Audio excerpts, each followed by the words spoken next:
15 games. Every one of them walked away with perfect scores from somewhere, and not because a marketing push demanded it. Some are old-school RPGs, some are strange swings from smaller studios, some are the system's biggest sellers. Paper Mario. The Thousand Year Door started on GameCube and got a full remake here, and the writing still holds up better than most modern RPGs. Mario and a rotating cast of partners, Goombella, Koops, Vivian, chase pieces of a map through the port town of Rogueport, all tied to a door sealed for 1,000 years underneath it. Combat runs on action commands, so every attack and block has a timing input layered over normal turn-based menus, which keeps fights from turning passive. The paper gimmick isn't cosmetic either, folding into a boat, a plane, or a thin sheet to solve specific environmental puzzles. Chapter 4's wrestling tournament in Glitzville and the Chapter 8 twist involving Grotus and the Shadow Queen are still some of the better written stretches a Mario game has produced, and the badge and star power systems give the combat real customization underneath the timing gimmicks.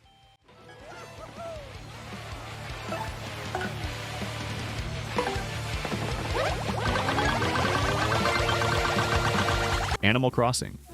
New Horizons dropped you on an empty island with a tent and a debt to Tom Nook, and let the pacing be whatever you wanted it to be. There's no real objective, just building the island up through crafting, fishing, bug catching, and eventually terraforming once that update landed, letting you reshape cliffs and rivers by hand instead of working around them.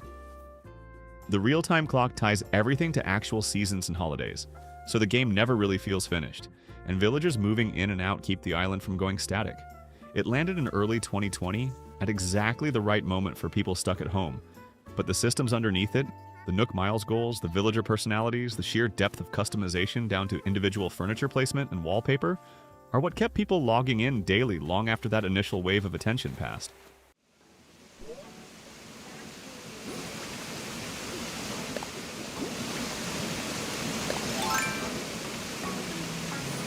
Kirby and the Forgotten Land was the series' first real jump into full 3D platforming, and it didn't fumble the transition. The setting is a collapsed, overgrown human world, a strange look for Kirby, populated by the Beast Pack, who've been capturing Waddle Dees and holding them across the stages. Mouthful Mode is the standout addition, letting Kirby inhale cars, vending machines, and traffic cones to solve environmental puzzles instead of just fighting with the objects he swallows. Copy abilities can now be upgraded through blueprints scattered across stages, giving returning powers like Sword or Fire actual progression instead of staying static the way they always used to. The Treasure Road stages break up the open hub areas well, and the tonal shift in the back half, including the fight against Forgo Leon, is a genuine surprise for how dark the series is willing to go.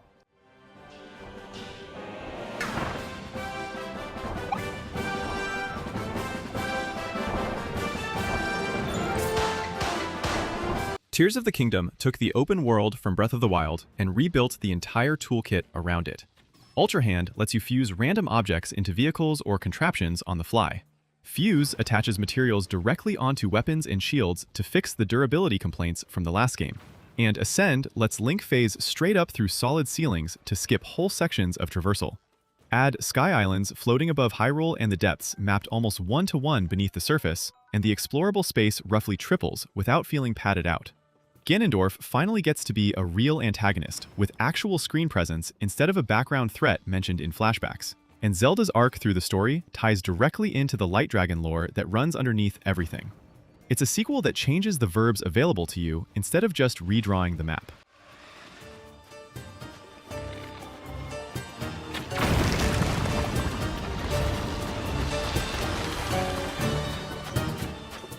Dragon Quest XI-S is the Switch version of the mainline entry, and it's genuinely the definitive way to play it. It adds a full 2D mode with its own top-down overworld modeled after the older games in the series, an orchestral soundtrack option in place of the original synth, and extra story content that wasn't in the initial release. The plot follows a hero framed as the reincarnation of a legendary villain, gathering a party across the continent of Erdrea, with a hard turn into a past timeline midway through that recontextualizes nearly everything that came before it. It's traditional turn-based combat without much reinvention on the surface, but the job system, the pacing between story beats, and the sheer amount of side content and post-game make the length feel earned instead of padded for its own sake.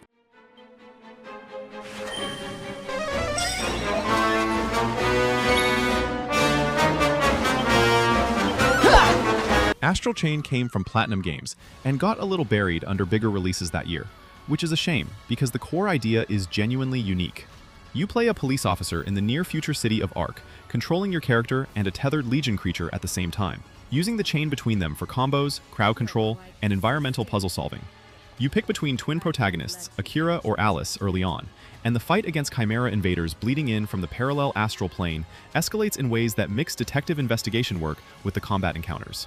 It's dense, sometimes overloaded with systems and menus, but the chain mechanic alone, dragging your Legion around a fight or using it to bind enemies mid-combo, makes the combat feel like nothing else on the system.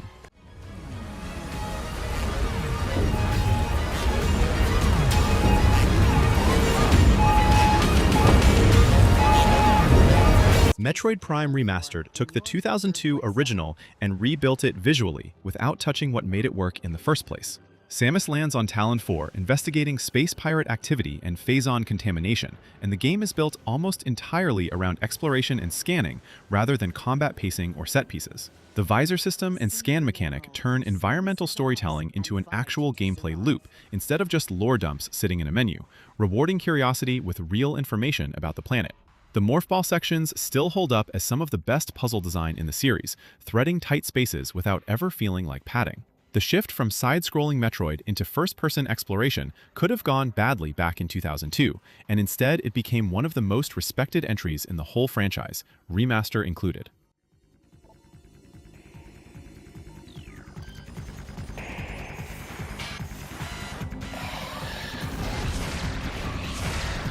Fire Emblem Three Houses put you in the role of a professor at Garreg Mach Monastery, choosing between the Black Eagles, Blue Lions, or Golden Deer. And that single choice reshapes the entire back half of the game. A time skip partway through drops you into an actual war, with characters you personally taught now standing on opposite sides depending on which house you picked. Outside of battles, there's a full monastery loop, tea time, fishing, gift giving, that feeds directly into support conversations and stat growth, so none of it is filler between maps. Permadeath in Classic mode keeps the tactics genuinely tense instead of consequence-free, and 3 separate campaigns built from one shared cast of characters gives it replay value most tactics games don't bother offering. I am Ferdinand von Ayer.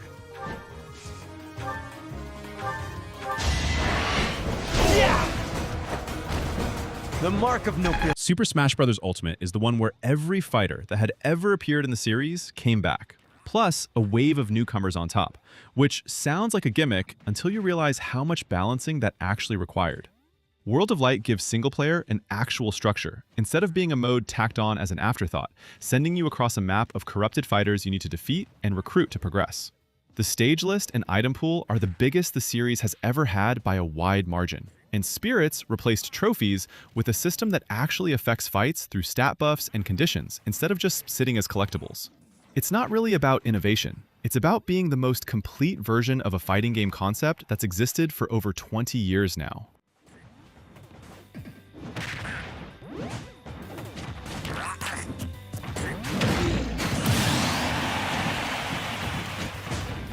Xenoblade Chronicles 3 merges the worlds and character designs from the first 2 games into one setting, Kev's and Agnes, where soldiers are born with a fixed 10-year lifespan before a scripted death called Homecoming takes them. The party of 6 fuses into Ouroboros forms for their strongest attacks, fighting off Mobius enemies who represent the system keeping everyone locked into that short lifespan generation after generation. The chain attack system layers on top of the usual real-time combat, letting you plan out bursts of coordinated damage across the whole party rather than just reacting turn by turn. It's a heavier, more openly political story than the previous 2 entries in the series, and the scale of the world map backs up how much time it genuinely expects you to spend inside it.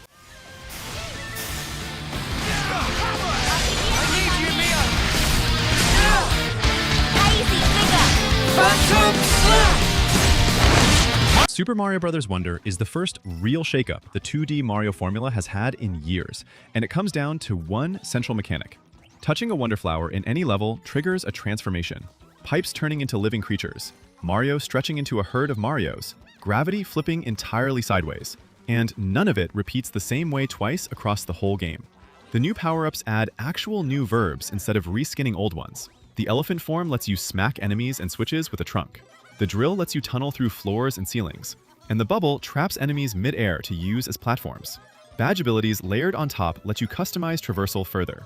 A parry badge, a wall jump badge, without changing the core level design underneath.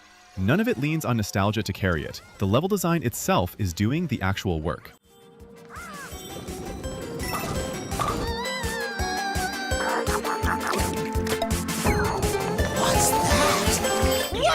Hades is a roguelike, where dying is the actual point, not a fail state to avoid. Zagreus tries to escape the underworld over and over, and every run, even the failed ones, feeds directly into a narrative that develops based on how many times you've died and who you've stopped to talk to along the way.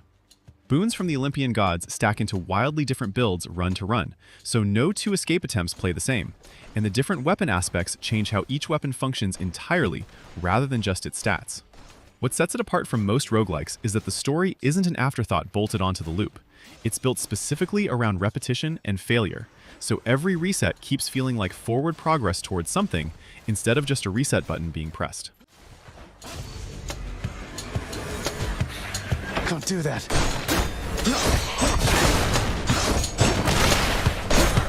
Persona 5 Royal takes the original Persona 5 and doesn't just pad it out, it restructures large parts of it. The Phantom Thieves are still stealing hearts by infiltrating corrupted adults' palaces, but Royal adds a new character, Kasumi, whose arc ties into a full third semester that wasn't in the base game, along with a reworked ending sequence. The social sim half, building relationships that unlock combat bonuses through confidants, runs alongside turn-based dungeon crawling that leans heavily on exploiting weaknesses and chaining all-out attacks. The Thieves' Den bonus content and new explorable areas like Kichijoji round out the additions. It's long, style-heavy in its presentation, and one of the rare games where the UI, music, and mechanics are all actually reinforcing each other instead of existing separately. Persona. Go down! Breath of the Wild is the one that reset what people expected from an open-world Zelda entirely. Hyrule is built around physics and chemistry systems that interact constantly. Wood burns, metal conducts electricity, wind pushes objects around, and the Sheikah Slate, runes, bombs, magnesis, stasis, and cryonis are built specifically to exploit all of it in combination. Weapon durability forces you to keep experimenting instead of settling into one loadout for the whole game, which annoyed some players and is exactly why the combat stays fresh that far into a playthrough. The 4 divine beasts and the fight against Calamity Ganon are almost secondary to the actual draw, which is just wandering toward whatever's visible on the horizon, and usually finding something worth doing once you get there.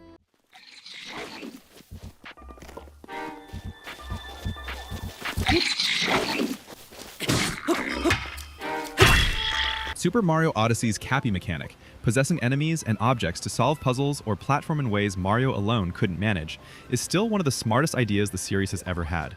Each kingdom is a self-contained sandbox packed with moons instead of a linear gauntlet of levels, so exploration gets rewarded constantly instead of being gated behind specific story objectives. The story itself is thin on purpose, Bowser dragging Peach toward a forced wedding while you chase him across kingdoms collecting wedding supplies, but it was never really carrying the game to begin with. New Donk City stands out as the clearest example of the whole design philosophy, dense, vertical, and full of things to interact with using whatever you've currently possessed. It's the platformer other platformers still get compared to.